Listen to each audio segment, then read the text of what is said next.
Does this sound familiar? It's 3 a.m., and once again you're up making your pilgrimage to the bathroom.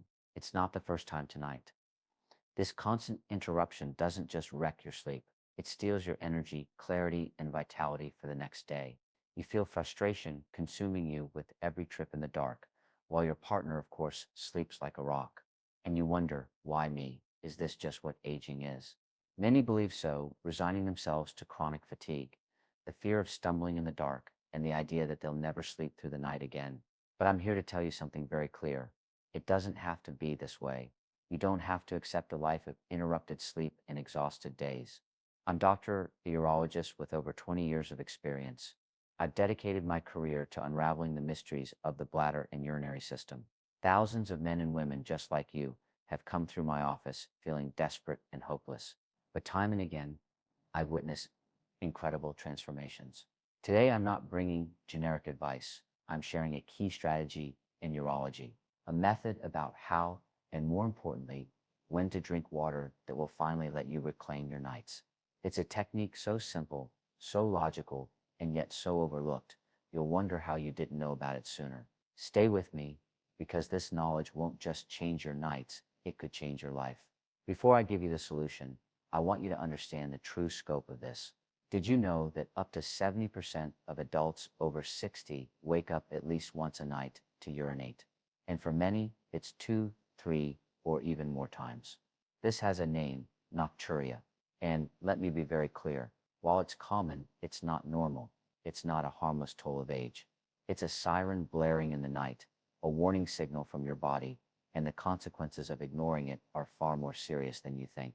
Stick with me to the end, because I'll reveal not just why this happens, but the precise strategy, the method we teach our patients to break this exhausting cycle. I promise the final revelation could change your nights forever. The silent epidemic and its hidden dangers. We call nocturia a silent epidemic for a reason. People don't talk about it. They suffer in private with shame or resignation.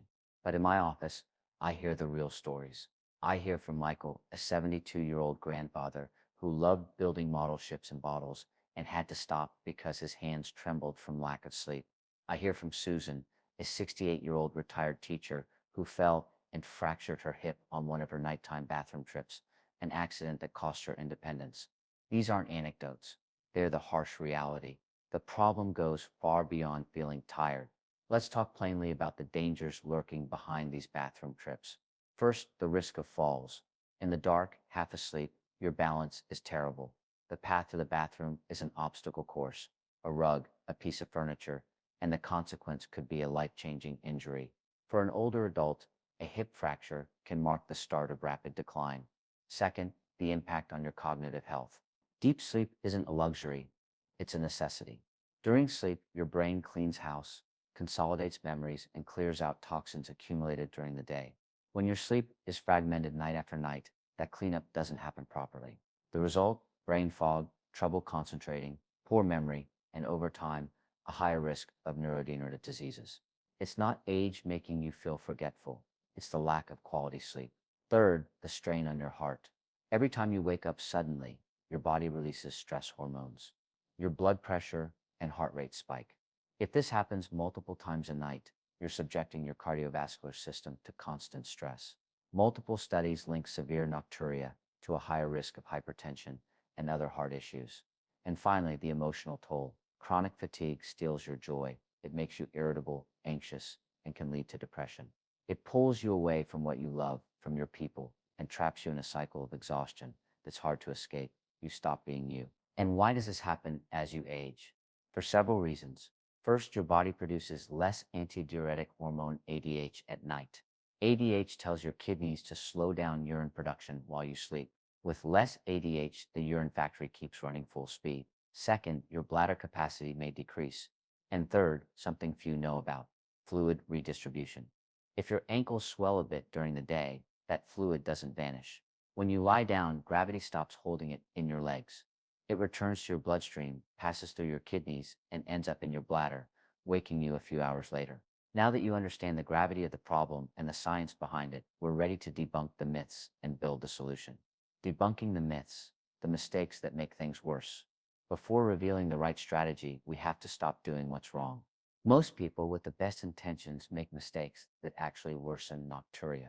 Let's shatter the three most common myths. Myth number one, to avoid urinating at night. I drink as little water as possible during the day. This is the most common mistake, and believe me, the most counterproductive. It seems logical, doesn't it? Less water in, less urine out. But your body isn't that simple. When you dehydrate during the day, your urine becomes highly concentrated.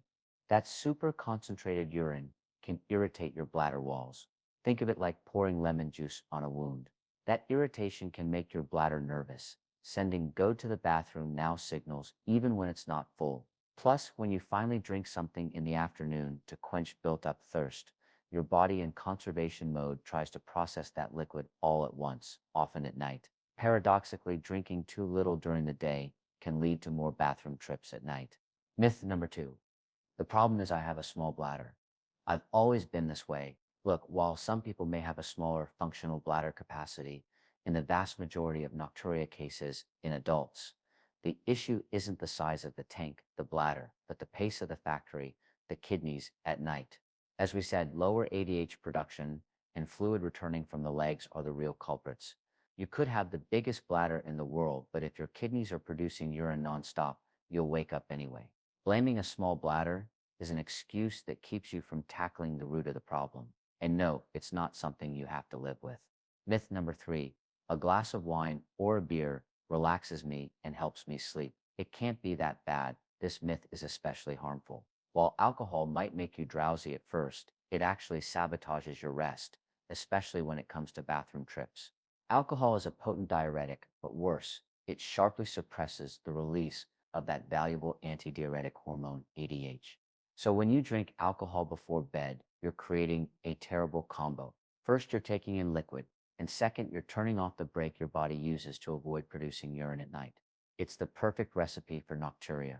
Plus, alcohol disrupts sleep quality and often causes you to wake up in the second half of the night, right when your bladder is also saying enough. Avoiding alcohol, especially in the hours before bed, is one of the most effective changes you can make. Now that you know what doesn't work, you've taken a giant step forward. You've cleared the ground. Ready for the strategy that actually works? The smart hydration strategy. Here's the heart of our conversation. This is the method that's given countless patients their sleep back. Forget drink less.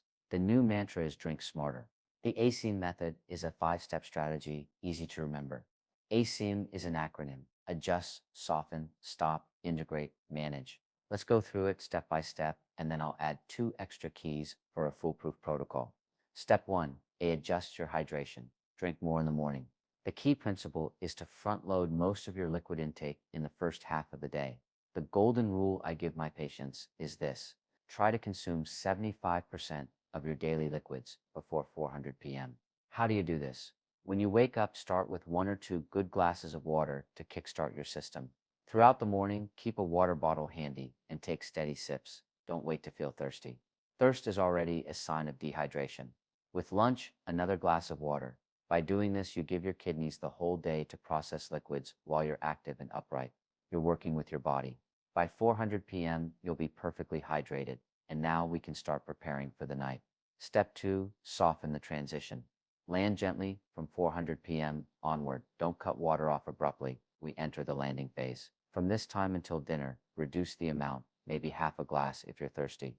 Dinner is critical. Try to eat at least 3 hours before bed and during dinner. Drink only enough to help swallow your food. A few sips, fine. A whole glass. Number. This gradual reduction tells your body it's time to slow urine production. Step 3, stop in time. The sacred zone. This is the strictest and perhaps most important step. Create a sacred zone of 2 hours before bed where you drink absolutely no liquids. If you go to bed at 10 p.m., your last drop is at 8 p.m., no exceptions. This 2-hour window is the time your kidneys need to do their final filtering and send that last urine to your bladder before you fall asleep. If you drink within those 2 hours, it's almost certain your kidneys will be in overdrive when you lay your head on the pillow, setting you up for a bathroom trip at 1 or 2 a.m. If your mouth feels dry, rinse without swallowing, or take a tiny sip, but not a glass. This rule is sacred. That's the core SIM method. But now come 2 extra steps that elevate it. Step 4, I integrate electrolytes, improve absorption. This is a little trick to help your body use water more efficiently. Hydration isn't just about drinking water, it's about getting that water to your cells. Electrolytes help. The idea is simple. In your first glass of water in the morning, add a pinch, just a pinch of unrefined sea salt, and a splash of lemon juice. The salt provides sodium, which helps water get absorbed by cells, and the lemon adds potassium. This can make your morning hydration more effective, reducing thirst in the afternoon. Step 5. Manage your dinner. Control the saboteurs. What you eat for dinner is as important as what you drink. For your last meal of the day, avoid spicy or acidic foods which irritate the bladder. Too much sugar or simple carbs, which can increase urine production. High water content foods like soups, watermelon, or cucumbers, eat those earlier. Chocolate and caffeine, which are bladder stimulants. And of course, no coffee, tea, or sodas. Choose a dinner rich in protein and cooked vegetables. This keeps blood sugar stable and doesn't overload your system. There you have it, the complete ASIM method. It's not magic, it's applied science. Supporting techniques, boosting the results. If the ASIM method is the engine, these techniques are the high-performance tires. They are the supporting strategies that maximize results. Support technique 1, double voiding. Ensure the tank is empty. Ever gone to the bathroom right before bed and 20 minutes later felt the urge again? It's because you didn't fully empty your bladder. The double voiding technique is simple and powerful. Right before bed, go to the bathroom. Sit on the toilet. Yes, men, you too. Sitting relaxes the pelvic floor muscles and allows a more complete emptying. When you're done, don't get up. Wait about 30 to 60 seconds. Relax. Now lean forward slightly and try to urinate again. You'll be surprised how often a little more comes out. That little more can be the difference between sleeping through the night or waking up at 3 a.m. Make this your ritual. Support technique 2, the gravity elevator. Manage fluids. Remember the fluid returning from your legs. We can get ahead of that process. The solution, the gravity elevator. 1 or 2 hours before bed, while reading or watching TV, elevate your legs above heart level. Prop them on pillows, on the couch, or in bed. This uses gravity to your advantage, encouraging that fluid to return to circulation before you lie down. Your kidneys will process it, and you can eliminate it with your double voiding. You're proactively milking your legs so they don't do it to your bladder while you sleep. Wearing compression socks during the day also helps prevent fluid buildup. Support technique 3, salt shaker control. We use a pinch of salt in the morning, but too much salt in your overall diet is a disaster for nocturia. When you eat too much salt, your body retains water to dilute it. You feel thirstier and drink more. Plus, your kidneys have to work double to eliminate that salt, and they need water for that, which turns into urine. Check processed foods, deli meats, and ready-made meals. Cooking at home gives you control. Cutting salt not only helps your bladder, but also your blood pressure. We've unmasked nocturia not as an annoyance, but as a life thief. We've debunked the myths that kept you stuck, and I've given you the keys, the ASIM method, and supporting techniques to take control. I remember my patient, Michael, the model shipbuilder. After just 2 weeks with this protocol, he called me. His voice sounded stronger. Doctor, he said last night, I slept 7 hours straight. 7. I didn't even remember what that felt like. This morning, my hands weren't shaking. I'm back in my workshop. I'm not just sleeping more. I feel alive again. That transformation is possible for you starting tonight. Reclaiming your sleep is a decision. The decision to apply what you've learned, your action plan. Adjust your hydration, most of it before 400 p.m. Soften and stop. Reduce in the afternoon and respect the 2-hour sacred zone with no liquids before bed. Support your body with double voiding, leg elevation, and salt control. You have the knowledge. You have the tools. The power to change your nights is in your hands. If this information added value to you, I ask for 3 simple things.